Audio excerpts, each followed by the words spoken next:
విశాఖలో వైద్యం వికటించి ఓ మహిళ మృతి చెందిన ఘటన కలకలం రేపింది. ధనలక్ష్మి అనే మహిళను విశ్వం సూపర్ స్పెషాలిటీ ఆసుపత్రికి వైద్యం కోసం తీసుకొచ్చారు. ఈ క్రమంలోనే డాక్టర్లు వైద్యం ప్రారంభించగా ఆమె మృతి చెందింది. మత్తుమందు అధిక మోతాదులో ఇవ్వడంతోనే మహిళ చనిపోయినట్లు ఆరోపిస్తున్నారు మృతురాలి కుటుంబ సభ్యులు, బంధువులు. అయితే ఇన్ని విమర్శలొచ్చినా ఏమాత్రం స్పందించలేదు విశ్వం hospital MD doctor Nemani Nitish.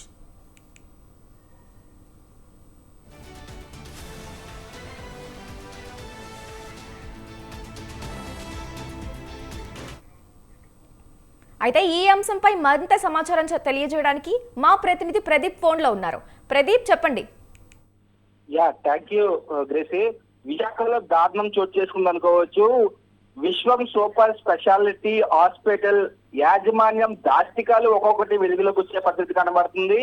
స్వయంగా హాస్పిటల్కి వచ్చిన వైద్యులపై అయితే వీళ్ళు లక్షలాది రూపాయలు సంపాదించడానికి ఎటువంటి వైద్యం కాకుండా కూడా వీళ్ళు వైద్యం అయితే చేసే పరిస్థితి కనబడుతుంది. పూర్తిగా చాలా వరకు బాధితులు అయితే ఒక్కొక్కరైతే వెలుగులోకి వచ్చే పరిస్థితి కనబడుతుంది. ధనలక్ష్మి అనే ఒక పేషెంట్ విశ్వం సూపర్ స్పెషాలిటీ హాస్పిటల్లో వైద్యం తీసుకుంటున్న నేపథ్యంలో అయితే అధిక మొత్తంగా కూడా మత్తు మంది ఎక్కువ ఇవ్వడంతో కూడా ధనలక్ష్మి అనే వైద్యురాలు అయితే అక్కడ విశ్వం సూపర్ స్పెషాలిటీ హాస్పిటల్లో మృతి చెందడం జరిగింది. బాధితులందరూ కూడా విశ్వం సూపర్ స్పెషాలిటీ హాస్పిటల్ ఎండి వెబిన్స్ అయితే చాలా వరకు ఎటువంటి పట్టించుకోవట్లేదంటూ కూడా హాస్పిటల్ డాక్టర్ని అయితే చాలా హింసలు అయితే చెప్పే పరిస్థితి కనబడుతుంది. ఓవరాల్ గా నితీష్ ఎటువంటి పరంగా కూడా పట్టించుకోవట్లేదు. అసలు ఇక సూపర్ స్పెషాలిటీ హాస్పిటల్లో అంటూ కూడా పెద్ద పెద్ద ఓటింగ్లు పెట్టి ఇక ప్రజలకి మోసం చేస్తున్నారు ఈ యొక్క విశ్వం సూపర్ స్పెషాలిటీ హాస్పిటల్ అంటూ కూడా